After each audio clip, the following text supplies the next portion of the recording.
இந்த வீடியோவில் நம்ம என்ன பார்க்க போறோம்னா, துலாம் ராசிக்காரர்களுக்கு மார்ச் 2026 எத்தகைய ஒரு மாதமாக, பலாபலன்கள் நிறைந்த மாதமாக இருக்க போகுதுங்கிறது சயின்டிபிக் வேதிக் அஸ்ட்ராலஜி முறையில் மிகைப்படுத்தாமல் உள்ளது உள்ளவாறு பரிகாரங்கள் அது மாதிரி மூட நம்பிக்கைக்குள்ள போகாமல் உண்மையான ஜோதிடம் எப்படி செயல்படுகிறது, எப்படி ஒளி தத்துவம் நமக்கு நம்மளுடைய போன ஜென்மத்தில் செய்த பாவ புண்ணியங்கள் கர்மாவை கொண்டு வருது அப்படிங்கிறத இந்த வாழ்க்கையில வாழ்க்கை சம்பவங்களாக, சாதகமற்ற சம்பவங்களாக, சாதகமான சம்பவங்களாக எப்படி எடுக்கிறதுங்கிறத நாம இந்த வீடியோல துலாம் ராசிக்காரர்களுக்கு மார்ச் மாதம் எப்படி இருக்குன்னு பார்க்க போறோம். இப்ப பாருங்க, ஆண்டு கிரகமாகிய சனி 6ஆம் இடத்தில் நீடித்திருக்கிறார். குரு 9ஆம் இடத்திலிருந்து ராசியை பார்த்து கொண்டிருக்கிறார். ராகு 5ஆம் இடத்திலும், கேது 11ஆம் இடத்திலும் நீடித்திருக்கிறார்கள். ஆண்டு கிரகத்தின் பயிற்சி மார்ச் மாதம் எதுவுமே நடக்க போறதில்லை. சரி, மாத கிரகமாகிய ராசி அதிபதி ஆகிய சுக்கிரன் எப்படி இருக்காருன்னா உச்சம் பெற்றிருக்கிறார். இப்போ மாசம் ஸ்டார்டிங்லேயே பார்த்தீங்கன்னா சுக்கிரன் மீனத்தில் இருக்கார். ஸோ ராசி அதிபதி உச்சம் பெறுவது அருமை. ஸோ மாதம் முழுவதும் பார்த்தீங்கன்னா துலாம் ராசிக்கு உச்சம் பெறுவதனால போன ஜனவரி பிப்ரவரி மாதத்திலாம் கொஞ்சம் சஞ்சலனம் பட்ட ராசி அதிபதியை ராகுவால் பாதிக்கப்பட்டு, ராசி அதிபதியை செவ்வாயால் பாதிக்கப்பட்டு மனம் உடைந்து போன துலாம் ராசிக்காரர்களே, இந்த மார்ச் மாதம் நல்ல ஒரு தைரியம், வீரியம், விவேகம் கொடுக்கக்கூடிய அமைப்பு உங்களுக்கு கண்டிப்பாக உண்டு. ஸோ நிறைய விஷயங்கள் நீங்கள் பாதிச்சிருந்தீங்கன்னா அதுலேருந்து மீண்டு வருவதற்கு ஒரு அற்புதமான மாதமாக மார்ச் 2026 இருக்கு. ஸோ ராசி அதிபதி உச்சம் பெறுவது அருமை. அதுக்கப்புறம் பார்த்தீங்கன்னா 5ஆம் இடம் என்று சொல்லப்படுகிற பூர்வ புண்ணிய ஸ்தானம், குழந்தைகள் ஸ்தானம், நமக்கு விருப்பமான ஸ்தானம், காதல் ஸ்தானம், நம்ம எது விரும்பி வாழ்க்கையில செய்யலாம்னு நினைக்கிறோமோ அந்த ஸ்தானம் ஆகிய 5ஆம் இடத்துல ராகு இருக்கிறார். ராகு ஆரோட சேர்ந்திருக்கிறார், புதனோட சேர்ந்திருக்கிறார். புதனும் ராகும் கொஞ்சம் விலகி போயிட்டு இருக்கிறாங்க அந்த டைம்ல. அதே சமயத்தில் சூரியன், ராகு, செவ்வாய் சேர்ந்திருக்கிறார். ஸோ சூரியன், ராகு, செவ்வாய் சேருவது 5ஆம் இடத்துல துலாம் ராசிக்காரர்களுக்கு கொஞ்சம் ஒரு மாதிரி கடுமையான ஒரு புத்திர விஷயத்தில் ஒரு இஷ்யூஸ் கொடுக்குது. குருவின் பார்வை கொஞ்சம் பிரச்சனையை குறைக்குது அப்படிங்கிறது நம்ம தெரிஞ்சுக்கலாம்.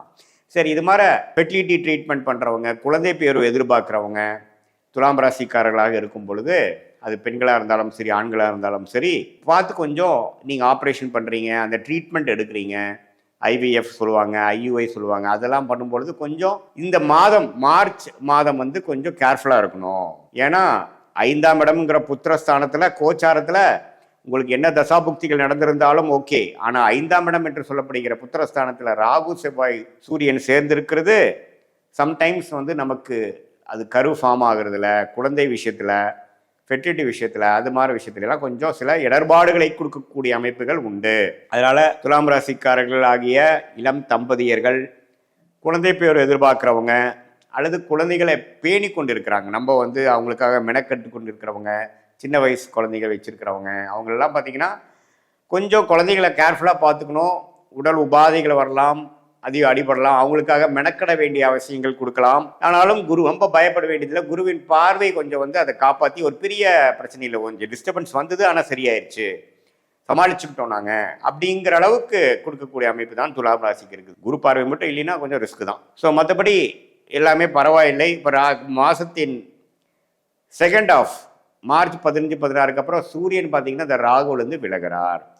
கொஞ்சம் ராகுலேருந்து விலகி அப்படியே நமக்கு மீனத்துக்குள்ளே போகிறார். ஸோ அது ரொம்ப நல்லது.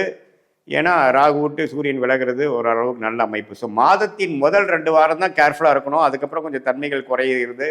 அதுக்கப்புறம் மாதத்தின் இறுதியில் சுக்கிரன் 7ஆம் இடத்துக்கே விருப்ப பெறு விஷயங்கள், திருமண விஷயங்கள், குடும்பத்துக்குள்ள மன பிரச்சனைகள்லாம் போயிட்டு இருந்தது, கருத்து வேறுபாடு போயிட்டு இருந்தது, மன உளைச்சல் போயிட்டு இருந்ததெல்லாம் கொஞ்சம் குறைந்து கொஞ்சம் நல்ல அமைப்புகளை கொடுக்குது. ஸோ முதல் 2 வாரத்தில் 5ஆம் இடம் கொஞ்சம் பாவத்துவமாக இருக்கிறதுனால சூரியன், செவ்வாய், ராகுவால் பாதிக்கப்பட்டிருக்கனால அதுவே பார்த்தீங்கன்னா சில டைம்ஸ் இந்த அமாவாசை சந்திரனும் அதோட சேரும் பொழுது கொஞ்சம் கடுமையான தோஷத்தை கொடுக்கும். ஸோ அதனால் இதுதான் நம்ம சொன்ன மாதிரி புத்திர விஷயங்கள், குழந்தை விஷயங்கள், பூர்வ புண்ணிய விஷயங்கள், நமக்கு விருப்பமான விஷயங்கள், காதல் விஷயங்கள். காதலும் பார்த்தீங்கன்னா 5ஆம் இடத்தை குறிக்கக்கூடிய கிரகம். ஸோ அதனால் எடுத்தமா கவுத்தமான காதல் விஷயத்தில் இருக்கக்கூடாது. கொஞ்சம் கேர்ஃபுல்லாக இருக்கணும். யாரோட டீல் பண்ணுறோம், எதிர்பாலினத்தினர் யார், பெண்ணாக இருந்தால் ஆண், ஆணாக இருந்தால் பெண், எது மாதிரி விஷயத்தை நம்ம டீல் பண்ணி கொண்டு இருக்கிறோம், எது மாதிரி நபர் அவர் அப்படிங்கிறதெல்லாம் தெரிந்து, மனம் அறிந்து, சமயம் அறிந்து, இடம் பொருள் ஏவல் அறிந்து நாம் செயல்பட வேண்டும் என்று துலாம் ராசிக்காரர்களை 2026 மார்ச் மாதம் கவனமாக இருக்க வேண்டும் அந்த விஷயத்தில் அப்படிங்கிறது நான் கேட்டுக்கிறேன். இது பொதுவான ஒரு பலனை தவிர துலாம் ராசிக்காரர்களுக்கு பார்த்தீங்கன்னா அவங்க என்ன லக்னத்தில் பிறந்தாங்க, எந்த பிறந்த தேதி, பிறந்த டைம், பிறந்த ஊர்ல பிறந்து அவங்க ஜாதகம் எப்படி, லக்னாதிபதி எப்படி, ராசிதான் துலாம், லக்னமும் துலாமா, நட்சத்திரம் வந்து விசாக நட்சத்திரம், சுவாதி நட்சத்திரம், சித்திரை நட்சத்திரத்துல எந்த நட்சத்திரத்துல பிறந்திருந்தாலும் அவங்க வந்து லக்னம் என்ன லக்னத்துல பிறந்தாங்க, என்ன தசாபுக்தியில் போய் கொண்டிருக்கிறதுங்கிறதுலாம் நம்ம தெளிவா பார்க்கும் பொழுதுதான் இன்னுமே நம்ம சொன்ன இந்த கோச்சார் அமைப்பு இன்னுமே துல்லியமான பலன்கள் எடுக்க முடியும். நல்ல அருமையான தசாபுக்திகள் போய்கொண்டிருக்கும் பொழுது லக்னத்துக்கு அந்த எந்த லக்னத்தில் பிறந்தாங்களோ அந்த லக்னத்துக்கு நான் சொன்ன மேன்மையான பலன்கள் இன்னும் கொஞ்சம் நல்லாவும், மிகவும் சுமாரான தசாபுக்திகள் அந்த துலாம் ராசிக்காரர்களுக்கு போகும் பொழுது கொஞ்சம் நான் சொன்ன சாதகமற்ற பலன்கள் கொஞ்சம் அதிகமாகவும் சாதகமான பலன்கள் குறைவாகவும் இருக்கும்ன்றது நீங்கள் தெரிஞ்சுக்கணும். பொதுவாக பார்த்தீங்கன்னா இந்த சயின்டிஃபிக் வேதிக் அஸ்ட்ராலஜி முறையில் எப்படி ஒன்னொன்றுக்கும் நமக்கு வந்து கிரகங்கள் இருக்குது, நம்மளுடைய வாழ்க்கையை நம்ம வாழவே இல்லை. ஏன்னா உலகமே வந்து எல்லாமே ஒரு கட்டமைப்புக்குள்ளே தான் இருக்குது. நம்ம இப்போ பேசிகிட்டு இருக்கோம்,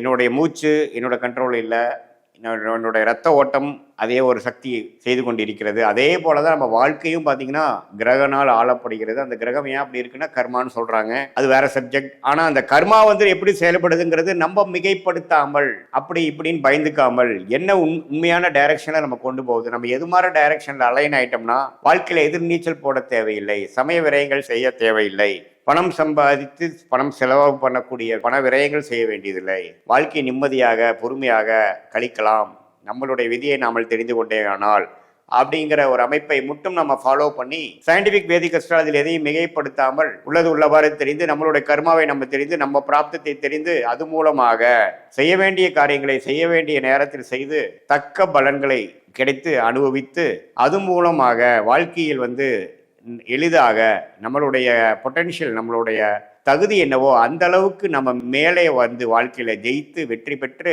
தேவையற்ற ஒரு விரயங்கள் செய்யாமல் நமக்கு எந்த விஷயங்கள் வராதோ அந்த விஷயத்துல போய் செய்து மன அழுத்தம் பெற்று எந்த துறை நமக்கு சாதகமாக இருக்கு, மெடிக்கல் துறையா, இன்ஜினியரிங் துறையா, ஐடி துறையா, தொழிலா, வேலையா, வெளிநாடா, இது மாதிரி எல்லா மனதில் இருக்கக்கூடிய கேள்விகளுக்கும் சரியான நம்மளுடைய விடைகளை தெரிந்து அதுக்கு தகுந்த மாதிரி நம்ம வாழ்க்கையை திட்டமிட்டு வாழ்வையானால் வாழ்க்கையில் எழுதி வெற்றி பெற முடியும் என்று சொல்ல விரும்புகிறேன். மீண்டும் மற்றொரு காணொளியில் சந்திப்போம். நன்றி, வணக்கம்.